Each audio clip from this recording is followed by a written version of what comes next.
Now, let's talk about the power of competition. Here's another strategy, one of the most overlooked strategies in college financing. It's using the power of competition between schools to your advantage.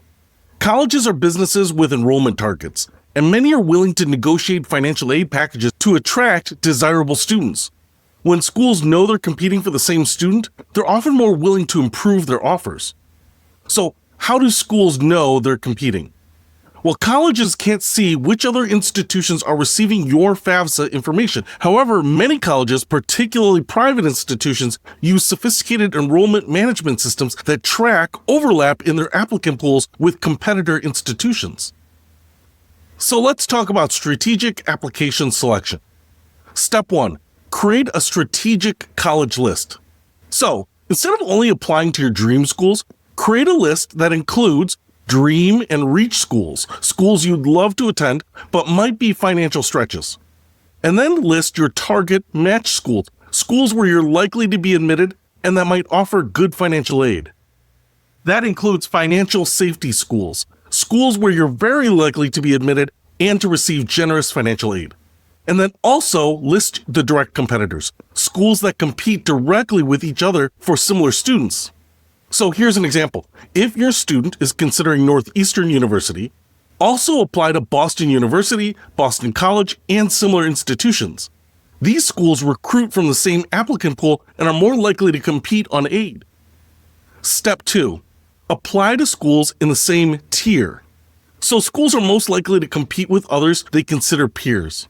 Apply to several schools within the same academic reputation range, selectivity level, geographic region if regional competition exists, the athletic conference, and the institution type, liberal arts colleges versus research universities, etc. Now here's another example. A student interested in liberal arts colleges might apply to Colgate, Hamilton, Middlebury, and Wesleyan, all selective liberal arts colleges that consider each other competitors. So let's talk about the art of aid negotiation. So when should you negotiate?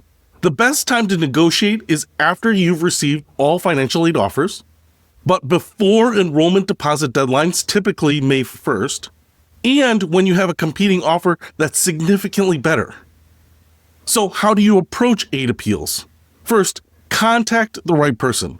Call the financial aid office to ask about their appeals process and whom to address your request to.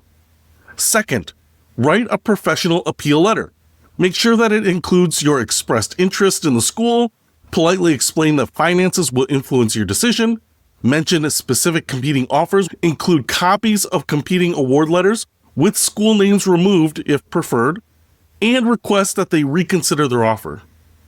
And third, focus on competing offers, not financial hardship. Unless you have experienced a genuine financial change since filing the FAFSA, focus your appeal on competing offers rather than claiming inability to pay.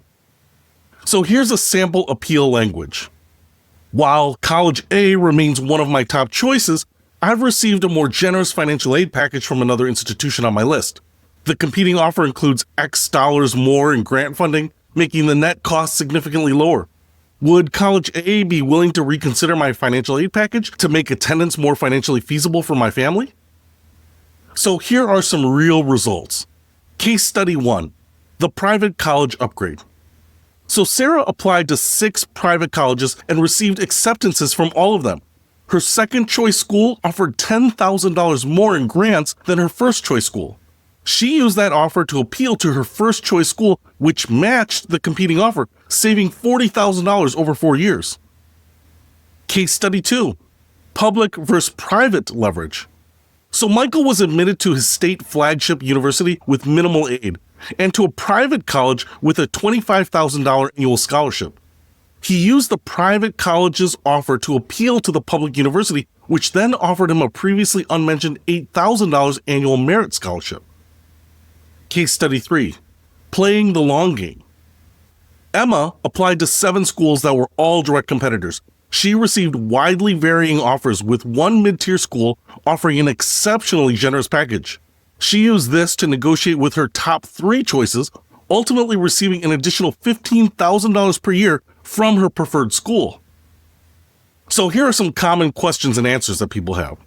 First, will colleges rescind my acceptance if I try to negotiate? The answer is no. Financial aid appeals are standard practice, and colleges will not rescind an acceptance because you ask for more aid. They might say no, but they won't penalize you for asking. Another question is it better to name the competing school in my appeal? Well, that depends on the situation. Some colleges respond better when they know exactly who they're competing with, while others prefer you not to name names. You can ask the financial aid office about their preference during your initial call. Another question, how much more aid can I realistically expect? Well, results will vary widely. Some students receive no additional aid, while others receive several $1,000s more annually. The most successful appeals typically result in $2,000 to $7,000 of additional annual grant aid. Another question, can I negotiate after freshman year? The answer to that is yes, though it's typically more challenging. Some colleges are open to renegotiation for continuing students, especially if you have strong academic performance or have received competitive outside scholarship offers. So here are the key takeaways. 1.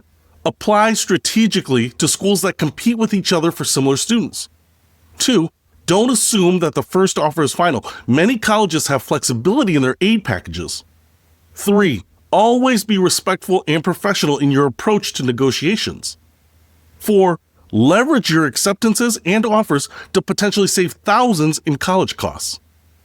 5. Remember that you're making a business decision. Colleges understand that this is a significant financial investment.